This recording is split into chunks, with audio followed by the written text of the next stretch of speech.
శ్రీదేవి భాగవతము. సూతుడు సౌనకాది మహామునులకు దేవీ భాగవతాన్ని ఇలా వివరిస్తున్నాడు.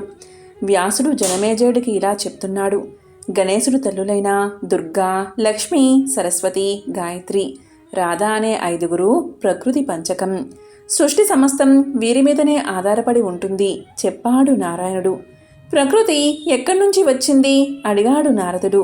అది చెప్పడం ఎవరితరమూ కాదు. ధర్మదేవత ద్వారా నాకు తెలిసింది చెబుతాను విను. సృష్టికి ఆదిలోనే ఉన్న దేవి ప్రకృతి. సృష్టి సమయంలో పరబ్రహ్మ ప్రకృతి అని పురుషుడిని రెండుగా వ్యక్తమయ్యాడు. కుడివైపు అర్ధాంగం పురుషుడు, ఎడమవైపు అర్ధాంగం ప్రకృతి కావడం జరిగింది. ప్రకృతి స్వరూప నిత్య సనాతని.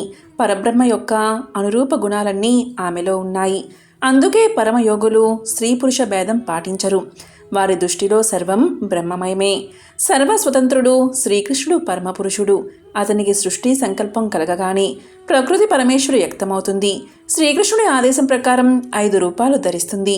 అదే ప్రకృతి పంచకం. దుర్గా గణేశుని తల్లి, శివస్వరూప, శివుడి భార్య, శివుడికి శక్తినిచ్చే భగవతి ఆమె.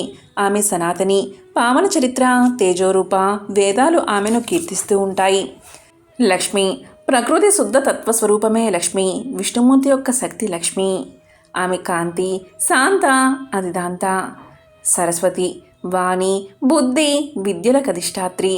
సరస్వతి సర్వ సంగీత సంధాన తాళకారణ రూపిణి. ఆమె వీణా పుస్తకధారిణి, సర్వసిద్ధిప్రద. తృతీయాదేవి. వేదాలు ఆమెను జగదంబిక అంటారు. గాయత్రి 4 వర్ణాల తల్లి.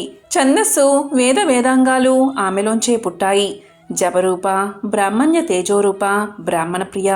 ఈమెనే సావిత్రి అని అంటారు. సనాతని. ఈమె పాదధూళితోనే జగత్తంతా పవిత్రమవుతుంది. ఇక రాధ. ఈమె శ్రీకృష్ణుడి ఆరో ప్రాణం. అందరికన్నా అందగత్తే. సర్వగుణ సంపన్న, పరబ్రహ్మ యొక్క వామలాగం.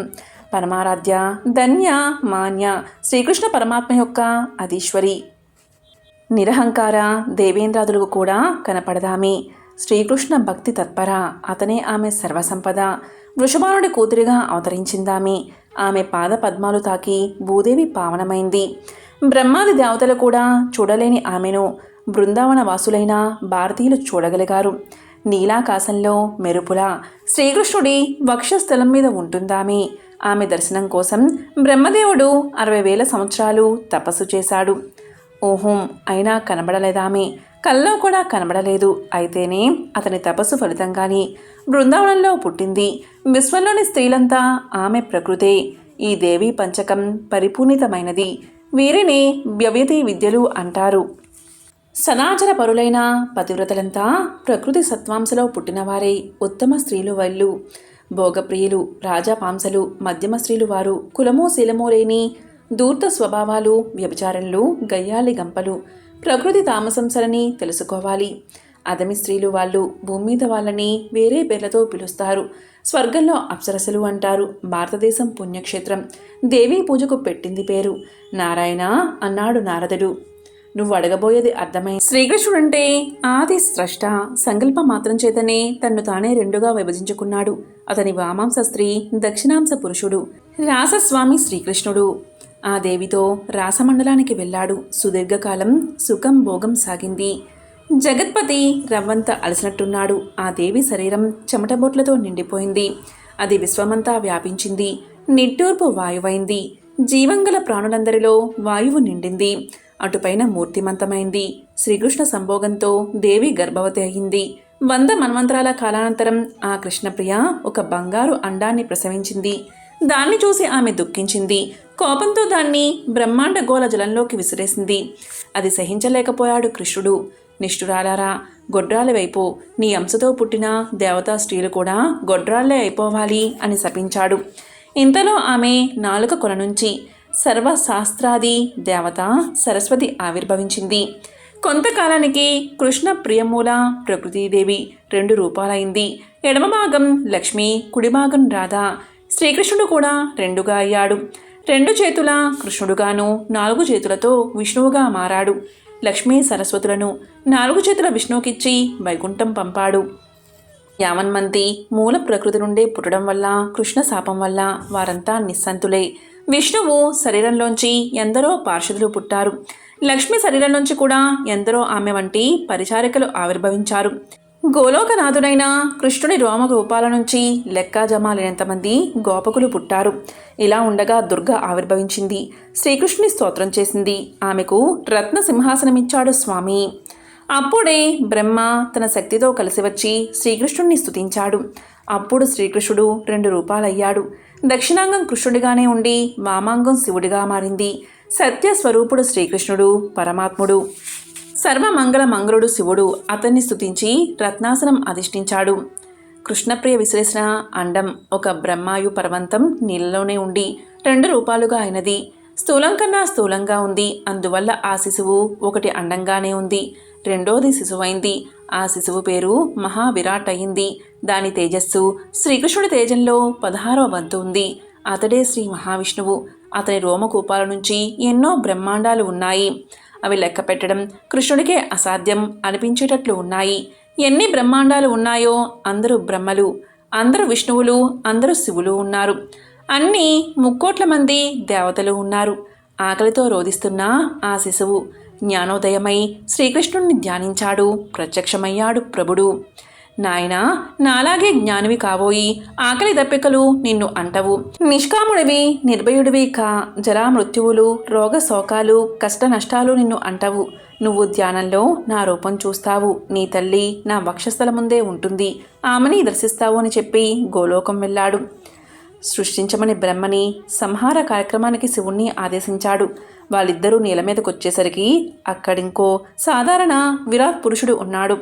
విరాట్ పురుషుడి అంశే అతను కానీ బాలుడు కాదు. నిత్య యవ్వనుడు, శ్యామలంగా ఉన్నాడు. పీతాంబరం కట్టాడు. నవ్వుముఖంతో వెలుగుతున్న అతని పేరే జనార్దనుడు. అతని నాభి కమలంలోంచి బ్రహ్మ పుట్టాడు. సృష్టి ఆరంభించాడు.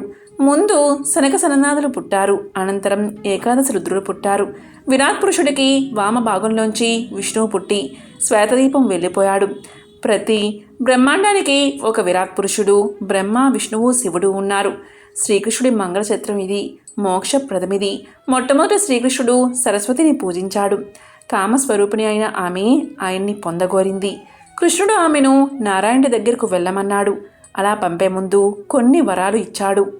సరస్వతీదేవిని ధ్యానం చేసిన వారికి ఆ అమ్మవారి యొక్క కృప కలుగుతుంది అన్నారు. అయితే సరస్వతి కవచాన్ని 5 లక్షల సార్లు జపం చేస్తే వారికి సర్వార్థ సిద్ధి కలుగుతుంది. సిద్ధి పొందినవారు మహోపన్యాసకుడు, కవిందుడు అవుతాడు. బృహస్పతితో సమాన. ప్రతి బ్రహ్మాండంలోనూ మాఘశుక్ల పంచమి విద్యారంభం శుభదినం. ఆ రోజు ఆమె పూజ జరుగుతుందని, ఆమె జగద్వంద అవుతుందని వరాన్ని ఇచ్చాడు శ్రీకృష్ణుడు. ఆయన మాట పుచ్చుకుని సరస్వతి వైకుంఠానికి తరలింది. అనంతరం గంగ శాపం వలన నదీ రూపంలో భారతదేశానికి వచ్చింది. నారాయణ, నారదుడు అడుగుతున్నాడు, సరస్వతిని గంగ ఎందుకు శపించింది అని. చెబుతా. లక్ష్మి, గంగా, సరస్వతి ఈ 3 విష్ణువు భార్యలు. 3కి మహావిష్ణువు మీదే మోహం. ఒకరోజు సవతలు 3 విష్ణువు వద్దనే కూర్చుని ఉండగా గంగ కామనివసై విష్ణువుపై ముసిముసి నవ్వులు రువ్వసాగింది. విష్ణువును బదులు నవ్వులు నవ్వాడు. కనిపెట్టింది సరస్వతి. 2 సవతులు ఇక్కడ ఉండగా మీకింత ఉబలాటమా అంది. లక్ష్మి సముదాయించబోయింది. వాళ్ళ కలహం చూసి అక్కడి నుంచి తప్పుకున్నాడు విష్ణుమూర్తి. మరింత విజృంభించారు మగువలు. గంగా కాముకతని చూసి కూడా సమర్థించినందుకు గాను లక్ష్మిని చెట్టుగాను నదిగాను అయిపోమ్మని శపించింది సరస్వతి. దాంతో గంగకి చిర్రెత్తుకొచ్చింది. సరస్వతి, నిష్కారణంగా లక్ష్మిని శపించావు. ఫలితంగా నువ్వు కూడా నదివైపోయి పాపులుండే నరకంలో ప్రవేశించు అంది గంగ. నన్నే శపిస్తావా? నువ్వు కూడా నదివైపో అని ప్రతిశాపం పెట్టింది సరస్వతి. శాపతాపాలయ్యాక తాపీగా వచ్చాడు విష్ణుమూర్తి. అన్నీ తెలుసుకున్నాడు. శుభం అన్నాడు చిరునవ్వుతో. కలియుగం 5000 సంవత్సరాలు గడిచేదాకా ఉండి అనంతరం నదీ రూపాల్లో ఉన్న మిమ్మల్ని ఉద్ధరిస్తాను అని చెప్పాడు. ఈ విధంగా సూతుడు సౌనకాది మహాములకు శ్రీదేవి భాగవతాన్ని వివరిస్తున్నాడు. ఓం శ్రీ మాత్రే నమః.